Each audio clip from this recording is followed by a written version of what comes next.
Welcome to the Pastor's Chronicles, and I want to take the time, people, to reveal to you something that I came across, and it's talking about Gloria Velez. This woman reveals some things that we have been preaching for a long time. I told you before, people, they are starting to come out. You know, everything that we've been talking about in the 2000s and in the 90s about human sacrificing, and in the industry, how they sacrifice people for fame, glory, power. The same thing that's happening in the industry that's happening among the high rollers that rule the world. The Bible says that the devil is the prince of the power of the air, which worketh in the seeds of disobedience. And so in order for them to receive power and gain, or whatever it may be, or to conquer a great mass amounts of people or land, or just to be relevant with just power in general, there must be a sacrifice. Whether it's a model, whether it is a great public figure, a public official, or a politician, or the higher the position, the greater the sacrifice. So Gloria Velez, she began to talk about how she was going to be a sacrifice. And listen, let's pray for this woman, because she's putting herself on the line, as well as her son, you know, because she's exposing some things that is secret. Let's get into it.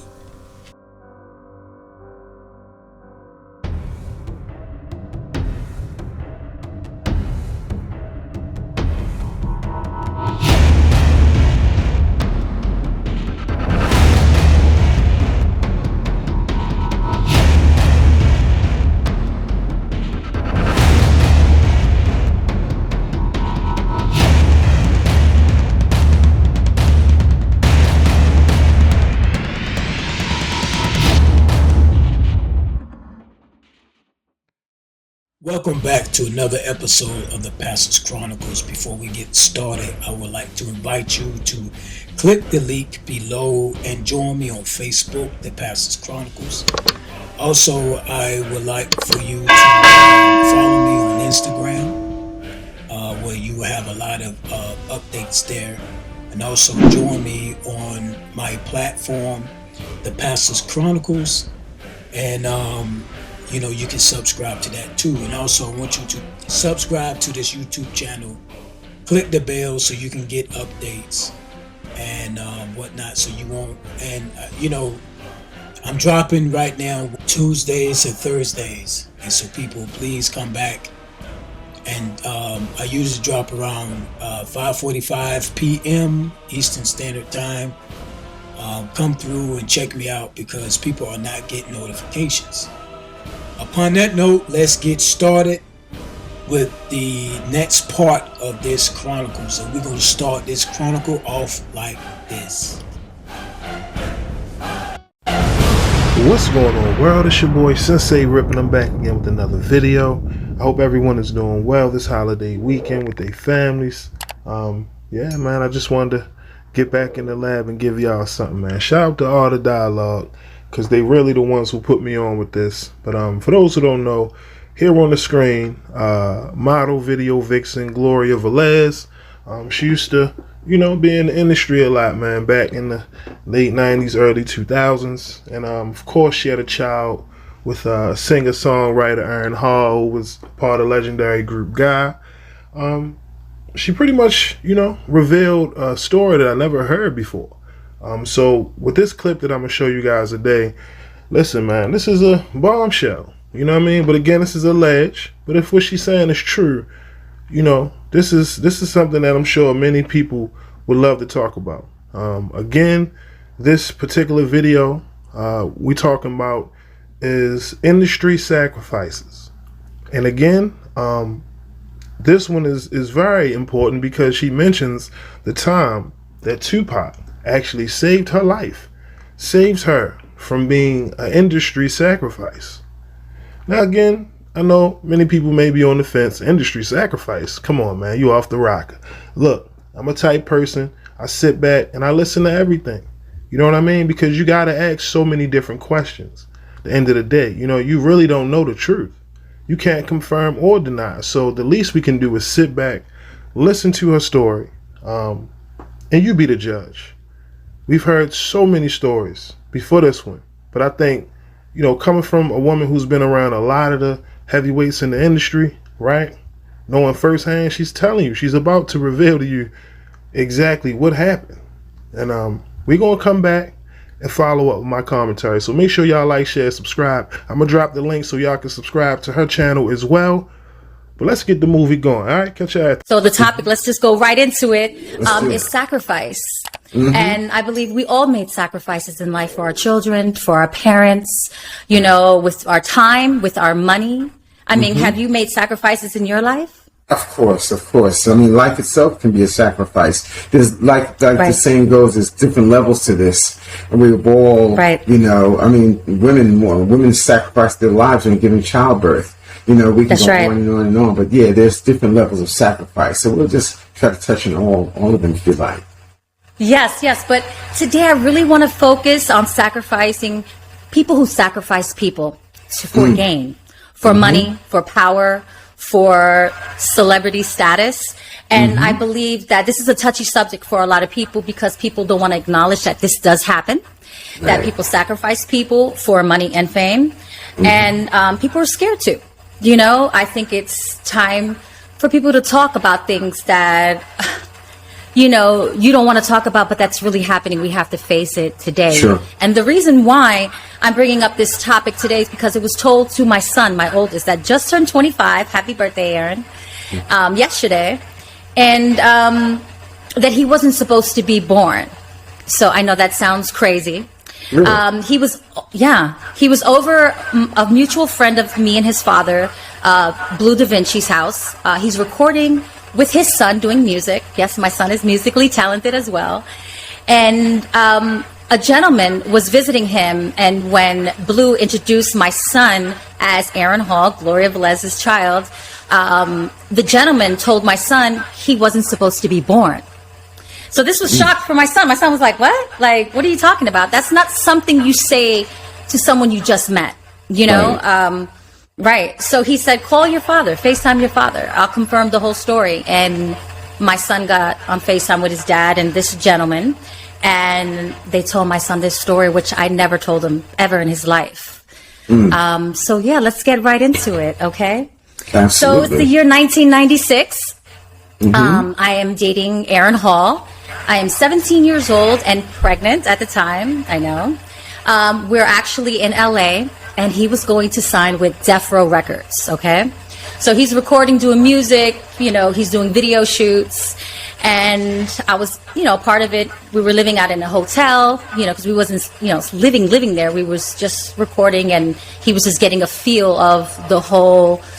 Everybody's going to sign with Death Row. You got Pac, you got Casey and JoJo, you got Snoop. It was amazing to be a part, So, Aaron's super talented, and they want him to be a part of Death Row Records. We were invited to a Mother's Day event, 1996, and all of Death Row family and friends were supposed to come and watch, their relatives perform for them. So I thought that was a beautiful thing. I was going to get my hair and nails done. And Aaron was like, I can't take you. Tupac is going to take you and make sure you're good and safe. I was like, oh, okay. We're in LA, and, my first time out there. So, okay, he's going to make sure I'm safe. I didn't think nothing of it. And at that time, him and Pac were talking. Things seemed a little antsy. He was more on edge than usual, Aaron. And so Aaron said he had to go to a meeting. That's why he couldn't, take me to get my hair and nails done. And it was an important meeting, and he couldn't miss it. So Pac's going to hold me down. So I go to the salon.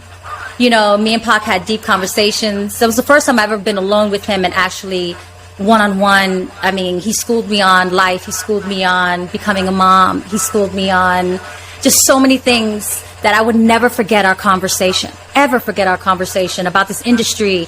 I mean, me being 17 and all this is in front of me, and it's a wow factor, you know, all these celebrities and, you know, in the studio and video shoots, and this man is so deeply spiritual, so connected with, you know, himself and the worldly things that are going on.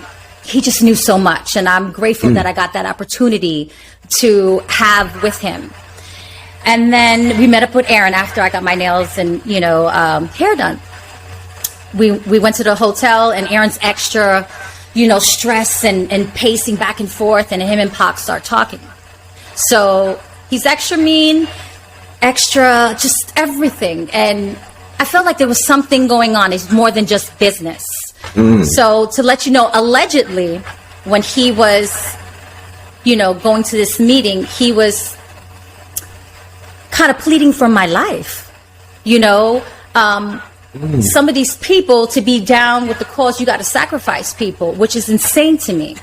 And allegedly, they told him, you know, there come a dime a dozen of her. You know, she could be replaced. I don't care if she's pregnant. You can get a pretty young thing, and it's no big deal. So allegedly, he said, no, I'll be damned. I'm not going to do that. I love her.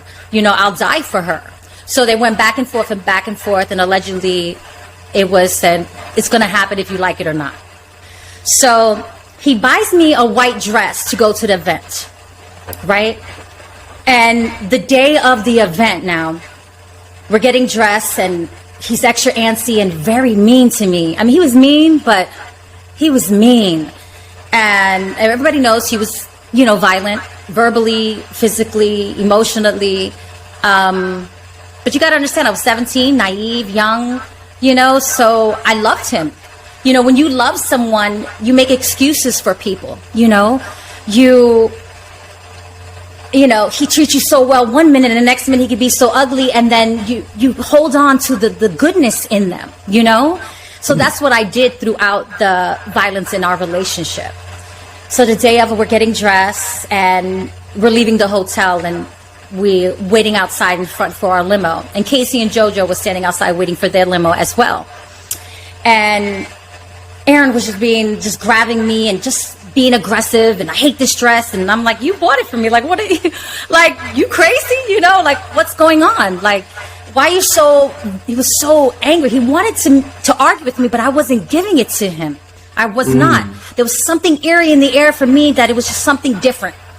And Casey and JoJo was talking to him and trying to calm him down and pray with him. So right there, that was kind of a God sent of angel of both of them, trying to calm him down, pray with him, talk to him, and trying to refocus his mind.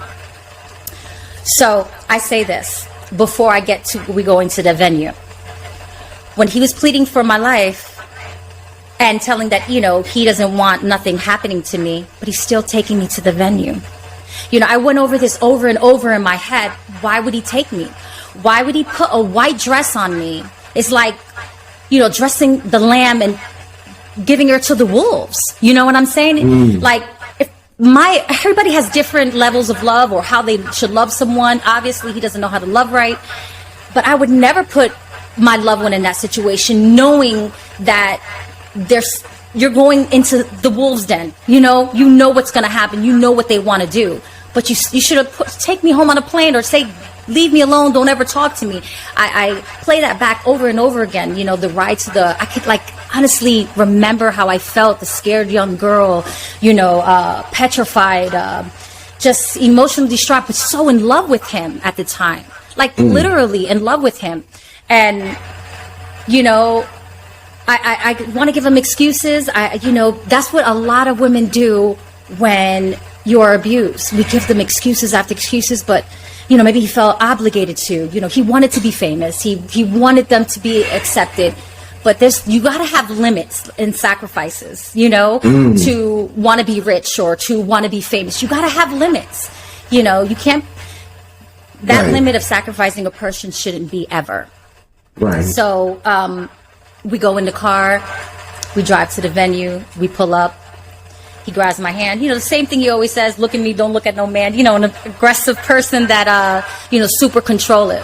the same routine. We walk in. So when we walk in, before we enter the venue, of all the people and the cameras and all the family that's sitting down at the tables, this old lady was walking out, being escorted out, actually.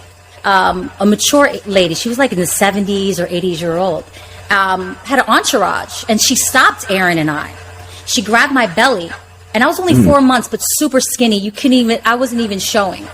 And she says, "Don't worry, your son is going to be all right. He's going to be healthy, and he's going to be good," which we didn't know if we're having a boy or a girl. Then she looks at Aaron and tells him, "You know what? You be good to her and you protect her."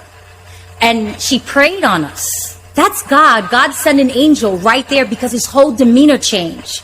Because he was trying to get angry in the car. He was trying to start a fight, maybe to justify what's going to happen or was going to happen. You know what I'm saying? I play that over and over in my mind. Like, if that lady didn't stop, or, if she didn't say a prayer, or Casey and Jojo didn't pray outside the hotel, that was God sending him, like, what are you doing, Aaron? You know what I mean? You know of God. You know what I mean? You come from church.